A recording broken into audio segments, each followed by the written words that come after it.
Hello, everybody, and welcome back inside the State Champ Studios. As always, alongside former Michigan State Spartan and head coach at Turn Into, Mackenzie Long. My name is Carol Isles.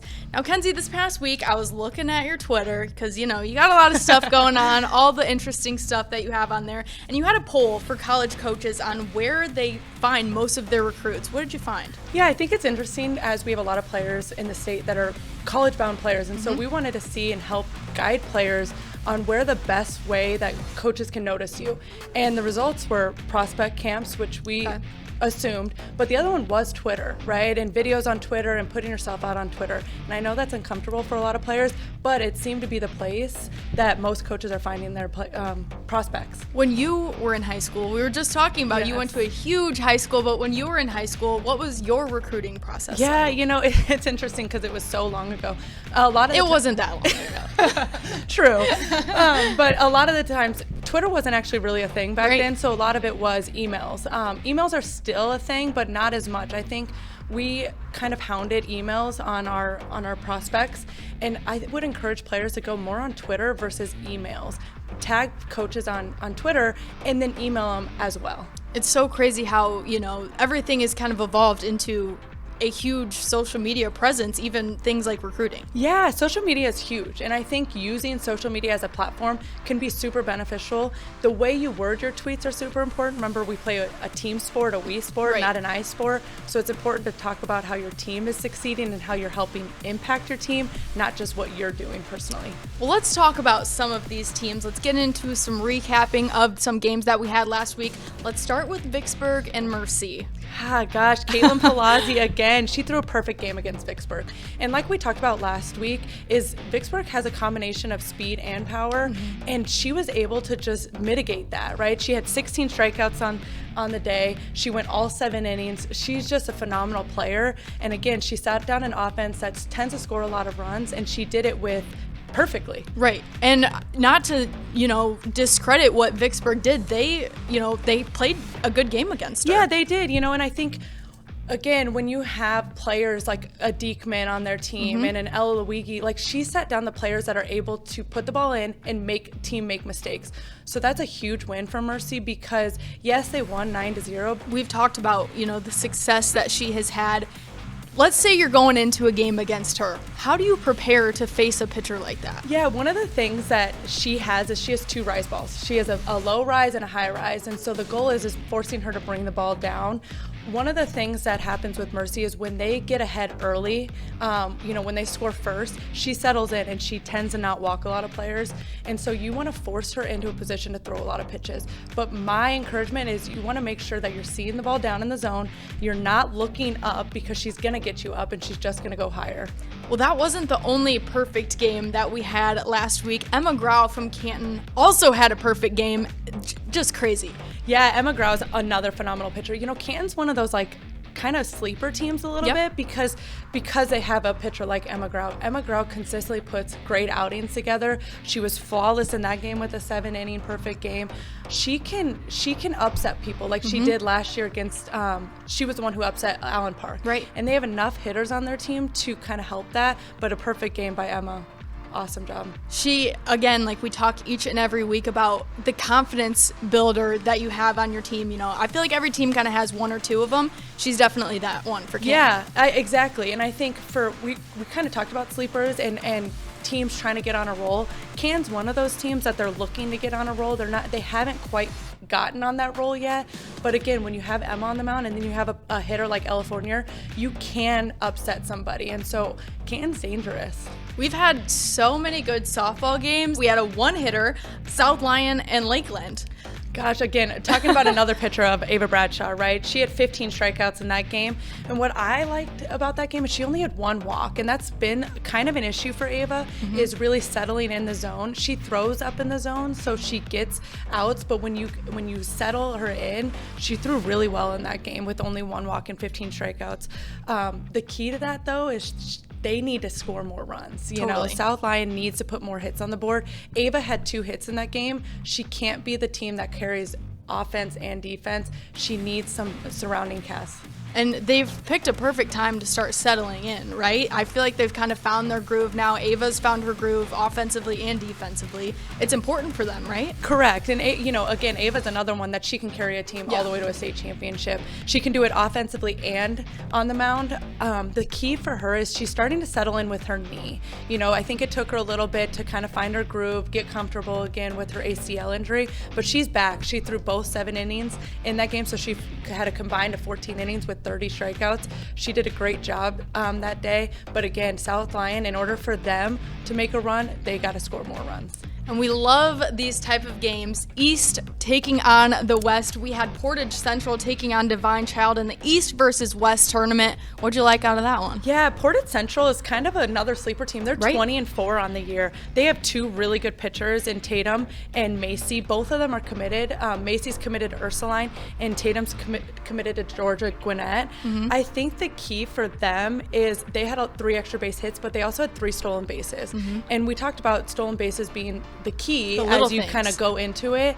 And they're a team that I would definitely look out for. They have 2 really great players that, again, are offensively performing and defensively performing. All right, well, let's take a look at our rankings. As you can see, Dakota back in at number 9. They've had some pretty important games as of late, and they've kind of proved themselves. They have, and I think the key for them is their offense is starting to click, and that's always been an important piece. We know Gracie Maloney is going to be Gracie Maloney, but they've had players like Kylie step up offensively and start to really push her batting average up. They have players like Jenna Higgins and Julia Sandals that are starting to really perform offensively. I think Dakota is a team that can go really far if their offense is clicking. And as of late, their offense is starting to click, and I'm excited to see what they can do as they continue to progress. Well, we do have a new name adding to our top 10 this week. As you can see at number 10, Walled Lake Northern. What did you like out of them that put them in that 10 spot? Yeah, they're 20-2 on the season, so they've obviously are having a good season. What I liked is they put themselves in a position to play really good teams this past weekend, and they succeeded. They passed the test. They crushed it. They have 2 good pitchers that are kind of sharing the bulk of the innings. They have Addison Nugent and they have Lila Turmel. Addison's committed to Lake Erie College. Lila's younger, but it's really cool to see them settle in and share the innings and perform, both of them, in a really good position. That's huge to be able to rely on 2 pitchers. We talk about all of these dominant pitchers that we have throughout the state, but being able to rely on 2, yeah, it's huge. Yeah, it is. And for them, they both throw very differently. Addison's more of a spin kid. She kind of keeps the ball down. She makes you spin. She creates a lot of off hits.